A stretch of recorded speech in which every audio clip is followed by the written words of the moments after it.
So the Suffolk Horse Society, which still exists today, was formed in 1877. And by 1880, when the first herd book and registration of all the horses happened, there were 1,400 stallions and around 1,100 mares. So quite high numbers in comparison to the few that are around today.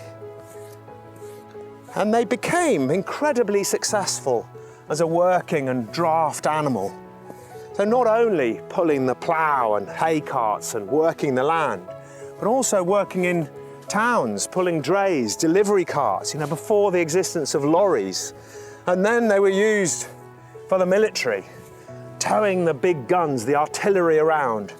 Just extraordinary the amount of work and energy and effort these animals have gone into helping us in our lives through history.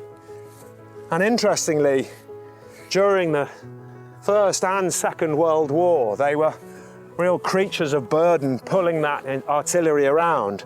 And when many of the horse breeds reduced in numbers, actually the Suffolk, because they were so popular and so useful, increased. But post-World War II, 1946, that's when they really hit their peak numbers of around 6,000. And that wouldn't have included the geldings, the castrated males, which were the big, strong animals used for work, because they wouldn't have been in the stud book. So 6,000 is probably on the reserve side. There could have been a lot more than that.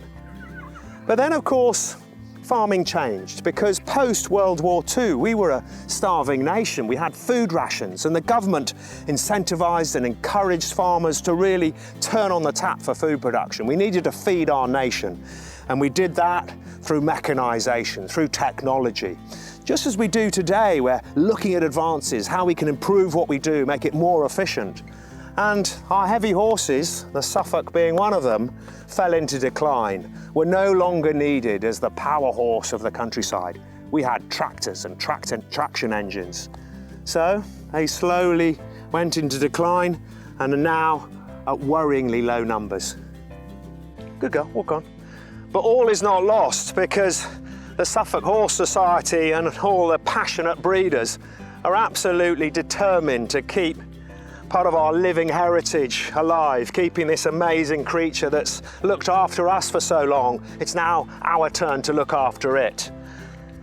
There's only around 500 registered Suffolks in the country and only about 80 breeding mares. This year there's been 40 foals born, and only 23 of those are fillies, and it's the fillies that, of course, that will go on to give birth in the future. One stallion can mate with a number of mares, but a mare can only give birth to one foal a year. And the gestation period of a horse is 11 months, 11 to 12 months. And so what we've been doing to help do our little bit is breeding from Lexy here. Sadly, when we bought her, she was in foal, but she gave birth to it and it died. So we lost her first foal, which was tragic. But then we took her to the Holbeach stud over in Shropshire, where they put her to a wonderful stallion called Iggy. And she conceived and gave birth to her first foal called Braveheart.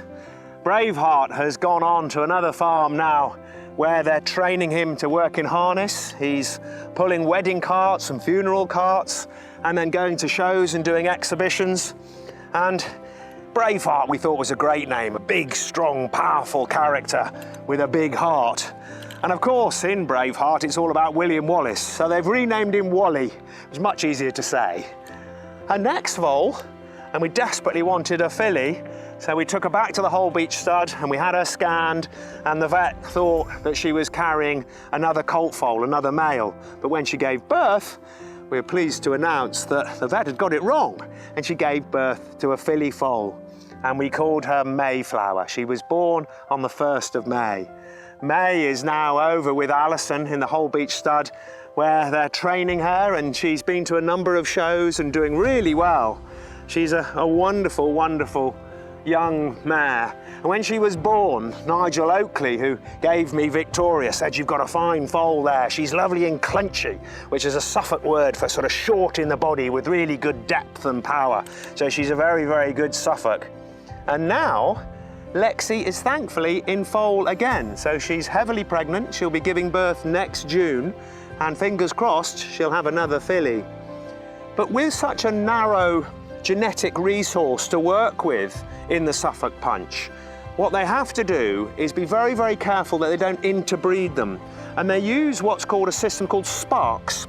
And it's like a traffic light system. You've got your mares and the stallions that are available, and it's a matchmaking system. So what you want to do is put green with green or green with orange. What you don't want to do is put red with red. That won't work. So that spark system is a wonderful genetic tool to make sure you're putting the right stallions to the right mares.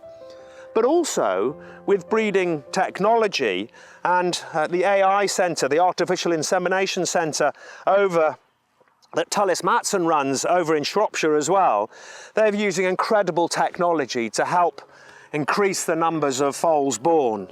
So first of all, they can use embryo transfers. So they can take embryos from a mare, she'll produce a number of eggs that they'll then fertilise, and those embryos can be transplanted into a surrogate mother. So a different breed of horse, obviously it needs to be of good stature to carry a large Suffolk foal, and then you have surrogate mares giving birth to foals, but also, which is just quite incredible, they can produce sexed semen. So they'll take semen from a Suffolk stallion, they'll put it through a centrifugal system that separates the Y chromosomes with the X chromosomes, and then you can inseminate a mare with a sperm that is highly likely to produce a filly foal. And as I explained, it's those fillies we need. So at one time it was felt that they were on this extinction helix. They were going to go down the plug hole and be lost forever. But now there's high hopes that the breed is making a comeback, and with these clever breeding systems, they will be saved. And we're really proud here at the Cotswold Farm Park to be doing our little bit of that. And we're very lucky to have beautiful Lexy and Victoria to show to all our visitors. And we absolutely love them, don't we, Lexy?